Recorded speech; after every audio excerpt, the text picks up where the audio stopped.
non du suspension de séance sax c'est normal la procédure bi dafa ni dañuy xool ndax quorum bi am na maanaam nombre de députés yi war a voter loi bi ndax mat nañ biñ ko constaté ni mat nañ léegi président conférence des présidents yi dañuy daje ñu dérouler calendrier bi nga xam ni dañ cee war a saytu projet de révision constitutionnelle bi président indi pour ñu dindi au conseil des collectivités territoriales ak le conseil économique et social donc loolu lu normal la procédure bi moo ni demee bu ñu fàtte ni fukki fan ak juróom kese la ñu am pour saytu loolu léegi nag ñu soog a seet ndax dañ koy voter wala duñ koy voter.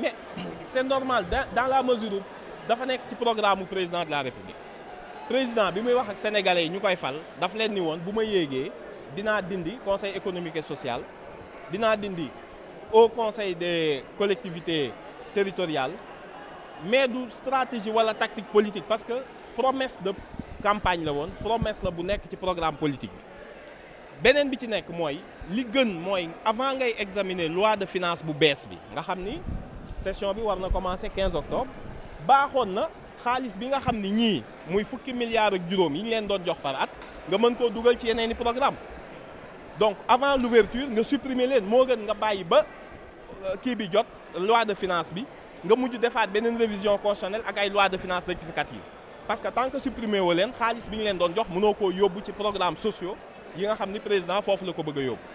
monsieur Ba nee na da ngeen fi jëlee institution yi indi seen institution boobu yéen en tout cas institution moom procédure bi mooy nii ñu voté tey pour dindi ko dañ koy indi assemblée.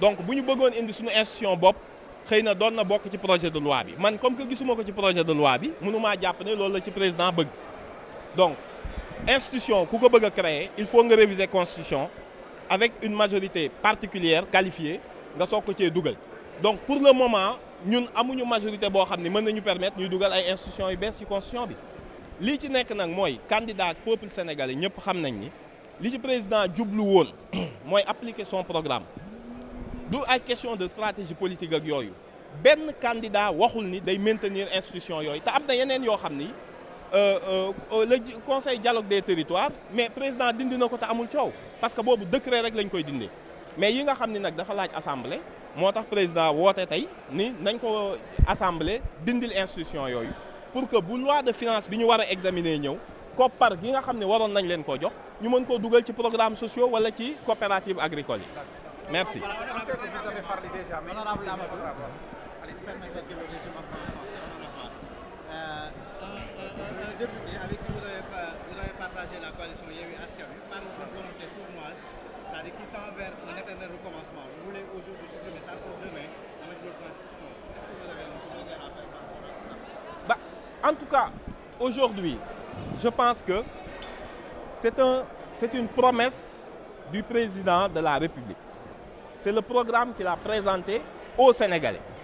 Donc il n'y a rien, il ne devrait y avoir rien d'exceptionnel à ce qu'aujourd'hui le président demande la suppression de ces deux institutions-là parce que c'était dans le programme.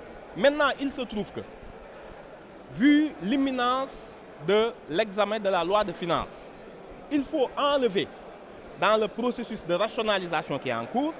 Je rappelle que beaucoup d'institutions ont été dissoutes parce qu'ils relevaient du décret, notamment le Conseil du dialogue des territoires. Ça n'a pas fait de bruit. Par contre, ces deux institutions nécessitent, étant donné qu'elles sont inscrites dans la Constitution, une révision constitutionnelle pour les supprimer. Il n'y a pas d'autre volonté. On n'a pas vu dans le projet de révision constitutionnelle qu'il y a une volonté de création d'une nouvelle institution qui les remplace. À ce moment, il n'y en a pas. Donc, je ne sais pas d'où viennent ces spéculations. Mais en tout cas, aujourd'hui, nous avons été convoqués uniquement pour enlever ces deux institutions de la Constitution et de préparer sereinement l'ouverture de la loi de finances qui est au 15 octobre. Non, mais bien sûr, nous allons voter, mais on ne peut pas préjuger de ce que vont faire les autres députés de la coalition. Vous savez, les députés sont libres de voter. Maintenant, il nous faut une majorité qualifiée de 3/5 des suffrages exprimés, on verra ce jour-là si la révision est passée ou s'il faut passer peut-être par d'autres procédures. Est-ce qu'il y a des démarches pour convaincre les autres groupes, notamment Yewwi Askan Wi? On sait qu'il y a plusieurs groupes, Yewwi Askan Wi, les pro-Khalifa et les pro-Sonko. Aujourd'hui, est-ce qu'il y a une harmonisation de ces députés-là, de Yewwi Askan Wi? Il y a en tout cas aucun des candidats à l'élection présidentielle, peut-être hormis le candidat Amadou Ba, aucun des candidats où tous les candidats avaient inscrit dans leur programme la suppression de ces deux institutions. Est-ce qu'il y a des démarches entre les députés de Yewwi et de Wallu? Il n'y a pas besoin de démarche. Je vous dis, chaque groupe parlementaire ou chaque député sera renvoyé au programme de candidats qu'il soutenait à l'élection présidentielle. Et aucun des candidats n'a soutenu le maintien de ces institutions. Après, il y a un exercice de cohérence et chacun est libre d'apprécier politiquement la démarche qu'il devra avoir. Merci. Merci beaucoup.